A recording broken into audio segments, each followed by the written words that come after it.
All right, so the boys out of Germany continue to surprise us at the Shanghai Auto Show, and Volkswagen has put on their best tuxedo to jump into the fray. My name is Paul Barron. This is TechPath. We're going to dive into it today on the Volkswagen reveal of the ID.6 CROZZ and the ID.6X. Boy, these names are just fantastic. I love it. The third ID model, this one is a large 7-seater, the Volkswagen ID.6. I think this is a good play for Volkswagen. They need it in essence to compete with some of these bigger SUVs, which have controlled some of the higher end market of the SUVs. But I do question whether or not you need the multi-variations of it. We'll talk about that in a second.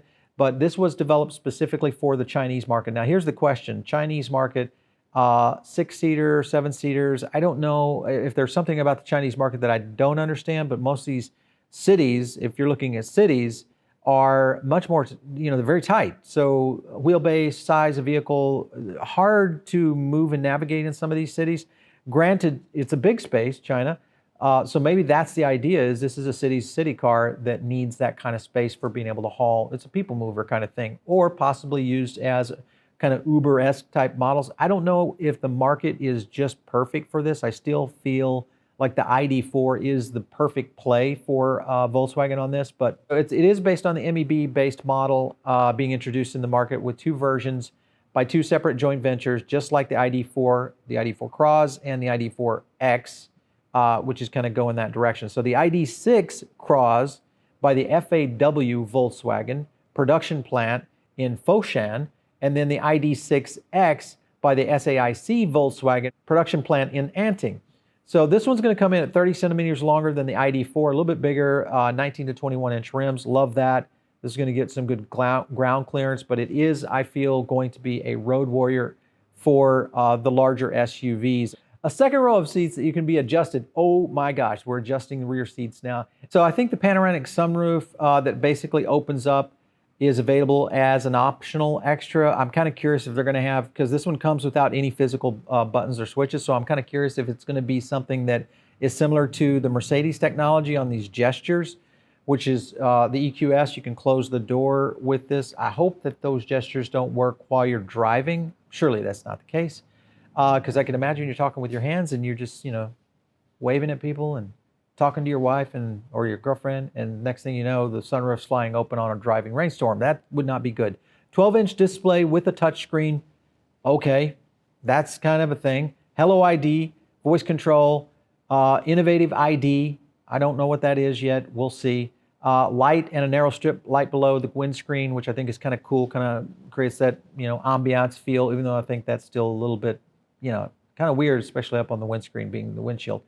Provides the driver with intuitive support. I think the augmented reality heads-up display is a good one, and I think it's one that we'll probably see more and more of that across all EVs, but Volkswagen has definitely kind of set the pace here. The IQ Drive assistant systems with travel assist will be included.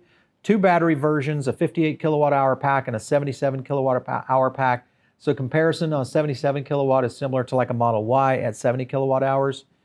In that pack, and that's that's a 3, depending on your car, 320-ish. 3 powertrain versions on this one, which is a single motor, 132 kilowatt, a 150 kilowatt, and then a dual motor, all-wheel drive 4Motion with an output of 225 kilowatts. Fastest is 0 to 62 in 6.6 seconds. Again, very slow off the pace. I don't get this, why some of these cars are coming in so slow. Not that you need a car that fast, but the whole idea about driving an electric vehicle is that torque ratio, that power that you feel when you are driving an electric vehicle and you feel like you just can go anywhere. And 6.6 seconds is respectable, just not going to do it. The China NEDC range will be 271 miles, which is soft. That's going to end up much lower, or 365 miles in real world life if we expect, I do expect significantly less on this. But even then, it should be above 186 miles or above 250, depending on which pack you take. So they're going to come out like this: 58 kilowatt hour pack with 132 kilowatts rear-wheel drive, then a 58 with a 150 and rear-wheel drive, then a 77 kilowatt hour pack with a 150 and a rear wheel, and then the 77 kilowatt with a 225 and the only all-wheel drive. I feel like Audi should have went ahead and made all their 150 up all-wheel drive on this, from the 58 kilowatt pack and up, going to all-wheel drive, which is basically the long range in like the Model Y or the Model 3, which is going to be comparable to what you're dealing with in competition in the coming years, whether you're selling in China, Europe, or here in the U.S. So this is a good move.